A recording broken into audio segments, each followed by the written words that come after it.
அனைவருக்கும் வணக்கம். கன்னிராசிக்காரர்களுக்கு பரம ஏழை கூட கோடீஸ்வரராக்கும் சுக்கிர மகாதிசை என்றால் என்ன? சுக்கிர மகாதிசையின் பலன்கள், சுக்கிர புக்தியின் பலன்கள் என்ன என்பதை கன்னிராசிக்காரர்களுக்கு விரிவாக பார்க்கலாம். பொதுவாக ஒவ்வொரு கிரகமும் ஒரு குறிப்பிட்ட வருடம் தன்னுடைய திசையாக ஜாதக அமைப்பில் வலம் வரும். அப்படி வலம் வரக்கூடிய காலகட்டத்தில் மிகப்பெரிய அளவிலான மாற்றத்தை தசாபுத்திகளின் அடிப்படையில் கன்னிராசிக்காரர்களுடைய வாழ்வில் ஏற்படுத்தும். அதுபோன்ற அமைப்பு தற்போது சுக்கிர திசை நடைபெற்றால் உச்சத்தை தொடக்கூடிய அளவிற்கு சுக்கிரன் உச்சம் பெறக்கூடிய இந்த காலகட்டம் நிறைவாக கன்னிராசிக்காரர்களுக்கு அமையும். முதல் 3 வருடங்கள் சுக்கிர திசையும் சுக்கிர புக்தியும் நடைபெறும் போது ஆடம்பரமான வசதி வாய்ப்பு நிறைவாக கிடைப்பதற்கான சூழல் உருவாகும். அதற்கு பிறகு 1 வருடம் சூரிய திசை புக்தி நடைபெறும் போது சுக்கிர திசையில் சூரிய புக்தியின் காரணமாக நிரந்தர வேலை வாய்ப்பு உள்ளிட்ட நல்ல வாய்ப்புகள் உங்களை தேடி வரும். சந்திர புக்தியின் போது பெரிய அளவுல இல்லத்தில் மகிழ்ச்சிகரமான பல நல்ல வாய்ப்புகள் கிடைக்கும். செவ்வாயின் திசை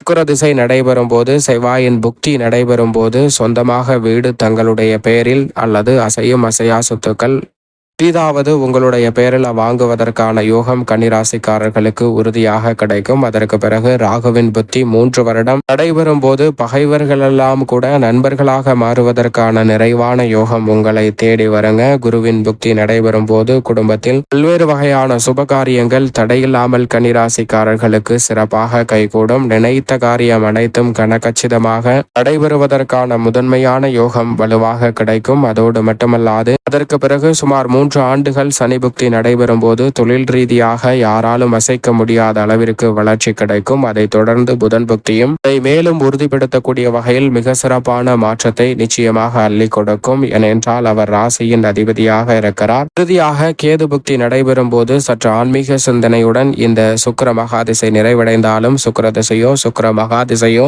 நடைபெறும் போது தங்களுடைய வாழ்வில் ஏதோ ஒரு வகையில் பொருளாதார ரீதியான வளர்ச்சியையும் முன்னேற்றத்தையும் உறுதியாக சந்திக்கக்கூடிய வகையில் பல அதிரடியான மாற்றத்தை நிறைவாக ஏற்படுத்தி கொடுப்பாருங்க. தசாபுத்திகளில் சுக்கிர மகாதிசையே தங்களுடைய ஜாதக அமைப்பில் இல்லை என்றாலும் கூட சுக்கிர புக்தி நடைபெறும் போது மிக சிறப்பான நல்ல வாய்ப்புகளை கன்னிராசிக்காரர்களுக்கு ஏற்படுத்தி கொடுப்பார். அவரது நட்பு கிரகமான ராசியின் அதிபதியான புதன், சனி, ராகு, கேது போன்ற கிரகநிலைகளின் திசையும் சுக்கிர புக்தியும் நடைபெற்றாலும் மிக சிறப்பான நல்ல மாற்றத்தை கன்னிராசிக்காரர்கள் சந்திப்பதற்கான யோகம் உருவாகும் என்பதை திட்டவட்டமாக சுக்கிரன் உறுதிப்படுத்துகிறார். ஏனென்றால் சுக்கிரனை பொறுத்த வரைக்கும் மனித வாழ்வுல செல்வ செழிப்பை அள்ளி கொடுக்கக்கூடிய அற்புதமான கிரகம் அவர். இப்போது உங்களது தசாபுத்திகளில் வலுவாக இருந்தால் சரியாக பயன்படுத்திக் கொள்ளுங்கள். உச்சம் பெறக்கூடிய இந்த வேளையில் ரெட்டிப்பு நன்மை உறுதியாக கன்னிராசிக்காரர்களுக்கு கிடைக்கும். பரம ஏழை கூட கோடீஸ்வரராகும் வாய்ப்பு நிறைவாக உங்களை தேடி வரும். பொருளாதார ரீதியான வளர்ச்சியில்